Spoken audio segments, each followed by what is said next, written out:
Hello friends, కొత్తగా BP ఉంది అని తెలిసిందా? మీకు కిడ్నీ ఫెయిల్యూర్ ఉండొచ్చు. చాలా సంవత్సరాల నుంచి హై బీపీ ఉంటే కిడ్నీ ఫెయిల్యూర్ వచ్చే అవకాశం ఉంటుంది. అదేవిధంగా కిడ్నీ ఫెయిల్యూర్ స్టార్ట్ అయితే దాని వ్యాధి లక్షణంలాగా హై బీపీ ఉండే అవకాశాలు ఉండొచ్చు. హై బీపీ కంట్రోల్ చేసుకోవాలి అంటే ఈ 4 స్టెప్స్ని ఫాలో అవ్వాలి. ఫస్ట్ ఏంటంటే మనం తినే ఫుడ్లో ఉప్పు చాలా తగ్గించుకొని తినాలి.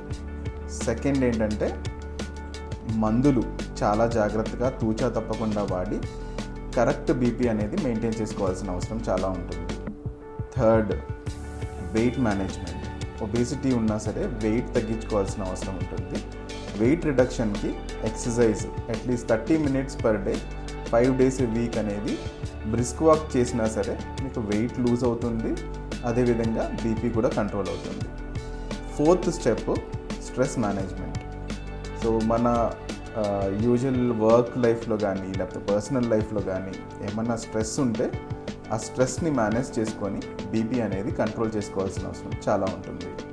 ఈ హై బీపీ వల్ల కిడ్నీ ఫెయిల్యూర్ వచ్చే అవకాశం ఉంటుంది కాబట్టి వెంటనే బీపీ చెక్ చేసుకోండి.